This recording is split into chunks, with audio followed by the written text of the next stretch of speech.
Ta-da!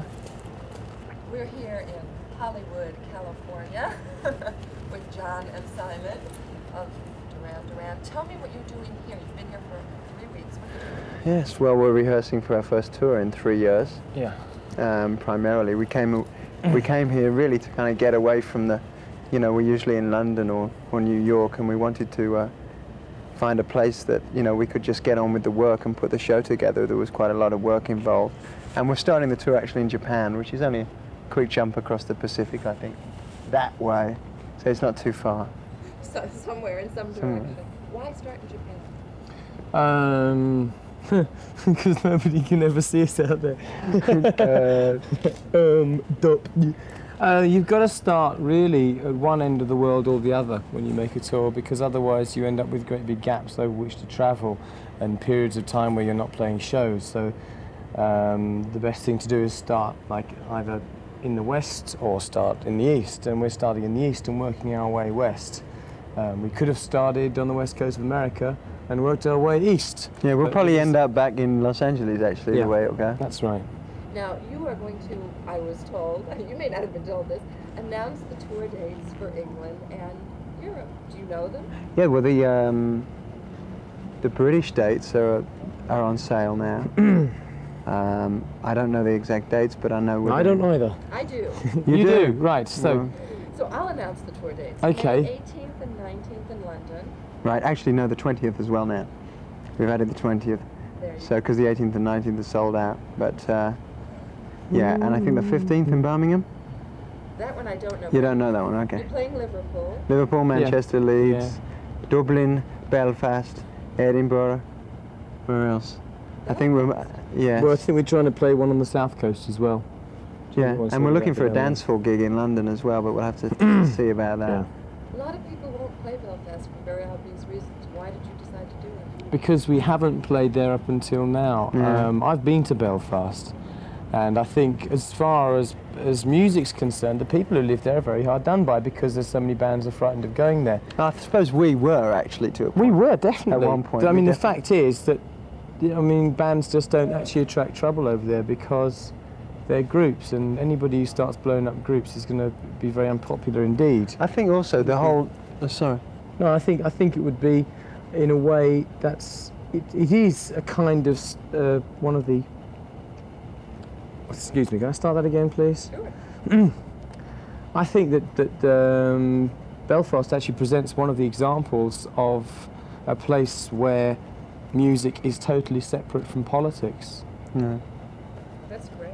Now, you said first time in 3 years, certainly first time as a trio, but you've got Warren and Steve. Yeah. So obviously it's going to be different. But how is it going to be different? Well, I mean, we can work to make the show different. I mean, we're 3 years older than when we last toured, so obviously the way we're going to present ourselves is going to be different. We're 3 years older, and we have different ideas about how we want to go about doing things. It's going to look different. The music's going to sound different. What we're finding is very interesting, is taking, we've got a big band, we've got a three-piece brass section, we've got Curtis King and Sybil Scobie on vocals, we've got so we've got two people on backing vocals, and it's quite a big band sound, and to take songs like Hungry Like the Wolf and give them this treatment, it's great. It's given us it's added a different, it's just a new slant on the sound. So, I mean, it's going to be different, the audiences are going to be different, but I mean, we're just going to have to go and see. I mean, we're really going out, to go back to the Belfast thing, I mean, the reason why we did it is that we're really trying to make a point of playing everywhere. I mean, we're really taking this to the people this time around. And we didn't want to make it the kind of tour where you stand back and you only go in and you play, London and Birmingham, and you only play Paris. And we're playing a lot of cities in Germany, a lot of cities in France that we've never really done before. And how about look-wise? Is it going to look different? Obviously, it's going to look different from the last Duran tour. It looks really good. It does. Yeah, we wish we could show you inside, but we can't. I think, the set itself is superb. It looks fantastic. I think I don't know, it's the first time I've looked at it and thought, wow, that's the kind of show I'd really like to sort of see behind us, the kind of set I'd like to see behind us. We've got some special We've got a couple of special effects that we're taking 49 television screens out with us, which is something that hasn't been done outside of the New York Palladium, I don't See, we think. think it'll be really neat for people to watch us watching TV, you see. And there's 49 of them all over the stage, and we can switch channels, you know. We can have a little voting thing up so the audience can decide what to watch, you know. You could have Joan Rivers' show, or The Price is Right, or, but you know, basketball or something. It's cool. Yeah, it's a good idea, but I don't know whether we'll be using it like that, but it's something nobody's done before, and bang, bang, will you shut up? That's all right. This is informal and relaxed, you know. That's somebody actually constructing our stage at the moment. This 4 weeks, you know, yeah, we're in 4 it weeks. now. Yeah. It's called the Los Angeles Times. So tell me about making this film. Now I heard that you physically had to get the film from England. You had a problem with that. Well, we wanted to make the film in black and white, and there was no black and white film available in Los Angeles. I mean, the center and vortex of the film world, there is no black and white 16mm film available. So we actually had to import some from England. How did you get to hear about it? I mean, that's something that's beyond me. How this stuff gets out? Well, I do a lot of work with MTV. I do much of the West Coast. Yeah? And I called them and said, would you like any sound bites? I'm doing this interview. They said, ask them about the film. They had a lot of trouble getting. Right. It's a cinema verite kind of style. And it's funny that they're not, we couldn't, in fact the reason why they're not filming us now is that the only way we could compromise on what they should and shouldn't film was by making it odd or even days. Yeah. Because that was the only way we could really discriminate between what should and shouldn't be filmed. Yeah, absolutely. And they're filming like everything. I mean, Simon on the toilet, and I mean, John picking his nose, and well, that's on. I mean, that's in most of our videos. Yeah. It's something that we're making ourselves, and we're not making it for anybody else.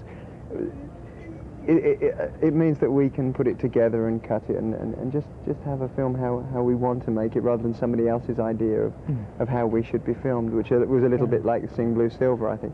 Which Sing Blue Silver was very effective, but we just decided to try slightly different. This is like about sort of 3 steps closer to the truth.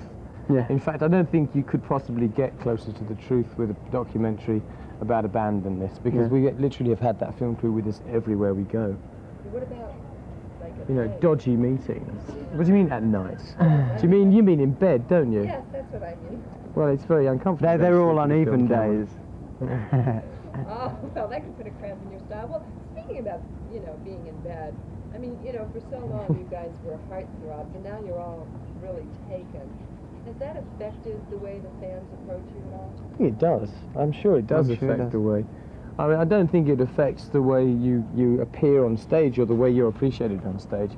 But, I don't know, maybe we are that much more appreciated for our personalities and what we have to offer musically than for our looks. Yeah, I mean, I don't know, there's not an awful lot you can do about it. It's rotten being lonely. Are you know? No, not at all, but I'm saying, you know, to make yourself available for the rest of your lives to the fans, it's a bit of a bitch, because you just get home on your own. Yeah. So, you know, everybody needs somebody. Well, you know, this thing about you're married to a model. Are you engaged now? No. Okay, so you're seeing a model. I don't know how to spell the word, dear. Oh, okay. G-A-G, for future reference. But, you know, there's that thing about a lot of women go, oh, those rock stars, they always end up with models. It's a question we've often wanted to ask Bruce Springsteen, actually, because people do ask us, but I doubt if they ask Bruce. I don't know why that is, you know, it's just, I don't know. I'm sure, you know, hasn't somebody wrote a book about it? Not yet. I think they have. I think Victoria Balfour, isn't it? Wrote Rock Wives. Isn't that about? But they aren't models, those women. Aren't they? They're not. You mean rock stars have girlfriends that aren't models? Strange, but they true. have actresses and You're right. TV interviewers, you know, journalists, video directors, people they meet in the job, like models, you know. Yeah, right. But you don't meet models on the job. I mean, Of course you do. You make a point of it. Yeah, absolutely. I mean, this is funny. I mean, it depends how far you want to take this conversation, but I mean, it's sort of, I don't think we want to take it any Any further. It's about the size. He was going to say something. If you had to define the new Duran, Oh, great. You know what? I learned a quote yesterday. You know, somebody great. said that defining yourself is trying to bite your own teeth. And that is going to be my answer to anybody now who asks me to define. or anybody who tries to ask to define our music or... I tell you anything what, like I tell you what, I did think of two words that, for better or worse, Warren Cucurullo and Steve Ferrone's involvement have given us. And I think Warren has given us space, and I think Steve has given us swing. Mm. And you know, other than that, you'd have to make up your own minds. Yeah. It's a different kind of music, but I think the spirit of the new band is what Duran Duran are all about. Yeah. It's just a different mode, you know. It's different, slightly different style. what is the spirit? The spirit of the band is something which has never ever died. You know, that's something I think which hasn't changed. Yeah. I mean, the spirit of the band, speaking sort of particularly about myself, John and Nick, is something which has never changed. It's a question of devotion and love. I know it sounds quite trashy, but it really is. And that's the reason we didn't split 2 years ago or 1 year ago. That's the reason we're going out again this year. It's because of that spirit.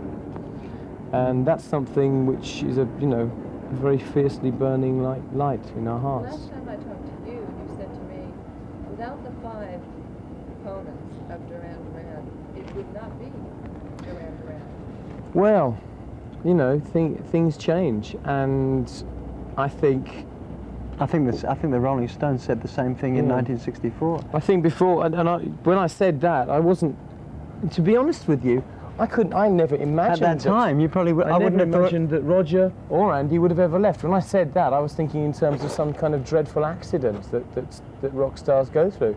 It was, no, why should anybody want to leave this group? It's fantastic. Really, simple as that. And That's what you thought. exactly. But you were wrong. And obviously they didn't feel the same way. Obviously, Andy and Roger didn't feel the same way, that some things were more important to them. I still feel the same way. And I don't think that, there's any reason why we're not Duran Duran now, because it still has that kind of energy. Andy's leaving has been shrouded in, much rumor, including that he was forced legally to return to England to work on the 6 tracks, but then he actually ended up on 4 tracks. Right, which he was, Yeah. but not by us. He was forced legally by the people that he was entered into a legal agreement with, which was EMI Records and Tritech Music. I mean, that was the kind of area we don't even like to get. We our never hands. had a legal agreement with Andy. Not now. Not then, anyway. Not then, no. Were you sorry? It's interesting because he when I interviewed him for MTV, he had to watch the tapes because he said, legally I have to watch what I'm saying. That's Well, That's where Andy's head's at. Yeah, we were always very honest about it, and we were just very open about what went down. And if anybody asks us about what happened, we told them. But Andy, that wasn't really the way he saw things. He wanted to go about things a little differently. It was a little sad, really, but it's just one of those things that does happen. When he came back, being forced back, were you sorry that he was there? I don't know, I didn't see him. You saw him. I saw him. I mean, I was think so that, disgusted with him. Yeah, I've been sorry that he was there. Well, it was difficult. I'll tell you why it's difficult, because we basically finally got our heads around the idea that he wasn't going to do the album. I mean, it took me ages before I realised that he wasn't going to do it. He told me, he said, Simon, he's not going to come. I knew And that said- from and I said- the Power Station tour. I knew that he wasn't going to come And back. I said, no, have faith. And I was wrong. And then he did turn up, just when we got used to the idea of the band without him, and sort of, and it was sounding great. And it was actually a question of, well, what are we going to do with him? Where are we going to put him? Because it was virtually It was a very complete. trying kind of period, but it's all character building. That's how I like to And think it kind of rounded things off, or so we thought. Yeah, no. Wait for instalment, next instalment. Whereas with Roger, it was much more clear-cut. Yeah. Yes. The thing is, I mean, I mean, it's all very well talking about this, but it does come a time when you've literally got to stop even thinking about all the past. I mean, we've been asked about Roger and Andy for the last sort of year or so now, and it's you know, as far as we're concerned, you know, for God's sake, give us a break, because we've got over it. Please let us carry on as a group without this kind of without being haunted by this past, because we've tried our utmost to survive. You know, it's interesting, when the Jacksons went to Remain left, Michael said to me, this was a long time ago, that it was like having, now remember, their brothers. You know Michael Jackson? In an interview, Michael Jackson said No. it was like having his arm cut off. But Yeah, he said, I bet he doesn't say that any longer. but that you so compensate that in fact you're better. You know, when something is missing in your life. Well, you know, we went through a breakup with our management as well, and we're, you know, I mean, it just depends on your instincts. And our instincts are to survive and to continue to try and be the best in what we do. I mean, Yeah. So now you're working with Jane Potter. With? Jane Potter, she's in town. Yes, yeah. yes, she's playing on the album, yep. We'll give her a nice little plug there.